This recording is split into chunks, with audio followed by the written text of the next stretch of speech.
محترم ناظرین، انسان تو اشرف المخلوقات ہے نا.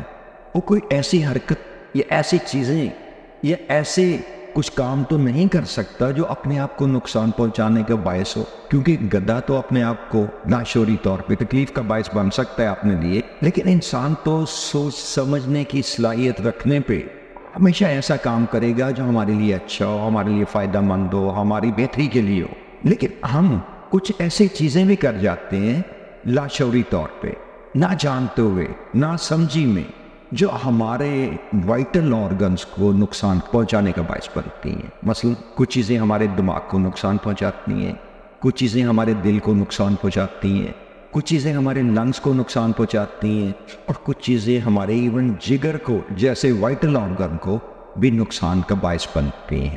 ان لاشعوری چیزوں پہ میں چند ایک چیزوں پہ بات کرنا چاہوں گا کہ ہم کیسے ان کو اوائڈ کر سکتے ہیں اور کیوں ہمیں اوائڈ کرنا چاہیے. فار ایگزامپل، جیسا کہ آپ جانتے ہوں گے کہ حساس لوگ اپنے ذہن میں وہ نیگیٹو واقعات، وہ ناکامیاں جو معاشرے نے ہمیں دی یا ہمیں سامنا کرنا پڑا، اپنے ذہن کی سوچوں میں اگر لے آئے تو ان کی سوچیں افیکٹ ہوگی اور ان کو ڈپریشن لاحق ہو جائے گی. اور یہ ڈپریشن ایک ایسا مرض ہے جو دنیا میں ہر تیسرے آدمی کو لاحق ہے اور ہمارے پورے جسم و جان کو دیمک کی طرح چاٹتا ہے، دیمک کی طرح ختم کرتا ہے. جبکہ ہم انسان سوچ سمجھ کے مالک ہونے کی وجہ سے ہم ایسی چیزیں نہیں کر سکتے اور ہمیں ایسی چیزیں اوائڈ کرنی چاہیے جو کہ ہمیں نقصان کا باعث ہو. اللہ تعالیٰ نے ہمیں سمجھ دی ہے کہ ہم جب بھی ایسا خیال آئے جو نیگیٹو نیچر ہو، اس کو رد کر کے لاحول والا قوت پڑھ کے ہم دوسرا خیالات کی طرف راغب ہو جو مثبت نیچر ہو. کامیابی بھی تو ہر ایک انسان کے ساتھ منسلک ہے نا، اچھے رویے بھی منسلک ہیں. تو ہم کیا ضروری ہے کہ وہ منفی سوچوں کی طرف ڈویل کریں؟ کیا ہم مثبت سوچوں کی طرف ڈویل نہیں کر سکتے؟ تو ہمیں رد کرنی چاہیے ایسی سوچیں اور مثبت سوچوں کی طرف کرنا چاہیے. دوسری چیز، میں اب ہارٹ کی طرف آتا ہوں اور اس میں جگر کا بھی کچھ چیزیں نقصان پہنچانے اکٹھا ڈسکس کروں گا. فار ایگزامپل، چند ایک چیزیں جو ہماری عادت بن گئی ہیں اور اسپیشلی بچوں کی بن گئی ہیں آج کل، یہ فرائز کھانا، چپس کھانا، یہ برگر کھانا، ایسی چیزیں جو ہے یہ ہمارے دل اور جگر کو نقصان کا باعث بنتی ہیں انٹینشنلی. کیسے؟ یہ سالٹ ایک لمٹ کے اندر اگر لیا جائے تو بہتر ہے، اور اگر اس لمٹ سے باہر لیا جائے، for example World Health Organization کے مطابق 2000 ملی گرام سے زیادہ اگر سوڈیم لیا جائے، سالٹ میں سوڈیم ہوتی ہے، تو وہ نقصان کا باعث بنتا ہے جگر کے لیے بھی، ہمارے بلڈ پریشر کے لیے بھی، ہماری کڈنیز کے لیے بھی، اور ان سب آرگنز کے لیے نقصان کا باعث بنتا ہے. اور کڈنیز کو افیکٹ کرتے ہوئے ایون واٹر بیلنس جو ہے ہمارا ڈسٹرب کر دیتا ہے.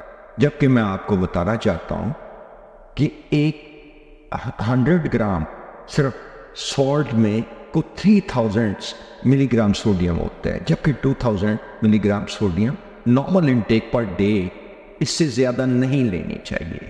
تو بچے تو آج کل وہ فرائز بھی کھاتے ہیں، چپس بھی کھاتے ہیں، برگر بھی کھاتے ہیں، اور ان سب چیزوں میں یہ سالٹ ہے. تو پھر یہ سالٹ فالتو ان سب چیزوں کو افیکٹ کرے گا نا، آپ کے ہارٹ کو بھی کرے گا، جگر کو بھی کرے گا، کڈنیز کو بھی کرے گا، واٹر بیلنس کو بھی کرے گا، ہر چیزوں کو کرے گا. تو کیا لاشعوری طور پہ ہم اپنی زبان کے ٹیسٹ کے لیے اپنے آپ کو نقصان پہنچا لیں؟ پھر یہ سب چیزیں جن کی میں نے بات کی، فرائز، برگر، یہ ساری چیزیں کمرشلی پروڈیوس ہوتی ہیں. ان میں ایسا آئل استعمال ہوتا ہے فرائز کے لیے جو کہ عام طور پہ سستا قسم کا ہوتا ہے.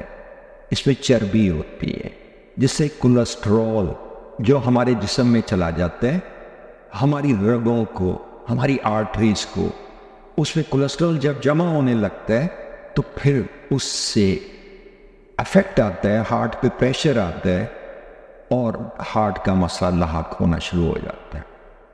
تو کیا ہمیں کانشیس نہیں ہونا چاہیے کہ ہمیں ایسی چیزیں لینی ہیں یا نہیں لینی؟ ہمیں نہیں لینی چاہیے نا. تو ایسی فرائز کی لمٹ ہے. تو ہم اپنے زبان کے ٹیسٹ کے لیے اپنے آپ کو کیوں نقصان ان وائٹل آرگنز کو پہنچا رہے ہیں؟ اسی طرح کچھ چیزوں کی طرف میں آتا ہوں. لیٹس سے بچے اکثر کینڈیز آئس کریم اور ایسی چیزیں لیتی ہیں. Per day maximum of sugar جو لی جا سکتی ہے وہ 50 گرامز ہے, اس سے زیادہ نہیں. اور اگر اس سے زیادہ لیں گے تو نقصان کا باعث بنے گی. اگر نقصان کا باعث بنے گی تو پھر ہم کیوں لیں ان کو, ہم کیوں ان کو استعمال کریں؟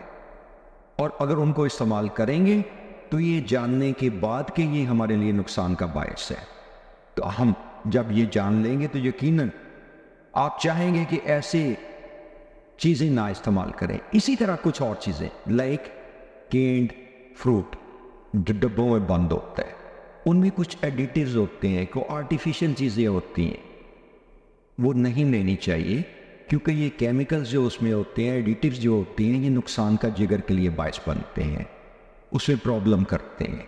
پھر یہ کینڈ فروٹ, ایون یہ سافٹ ڈرنک, ایون میں آپ کو کہنا چاہتا ہوں کہ ایون یہ ڈائٹ جو ہے, لیٹس سے کولا کی آپ ڈائٹ لے لیتے ہیں, وہ کہتے ہیں جی مجھے شوگر ہے مجھے ڈائٹ لا دو, اس میں ہوتا ہے کیا ہے, صرف ایڈیٹیوز اور کچھ ایسے کیمیکلز جو کہ آپ کو ٹیسٹ دے دیں, لیکن ان کی افادیت تو کچھ نہیں, نیوٹریشن کچھ نہیں, لیکن وہ نقصان آپ کے جگر کو پہنچائیں گے, آپ کو پرابلم پیدا کریں گے آپ کی ہیلتھ میں.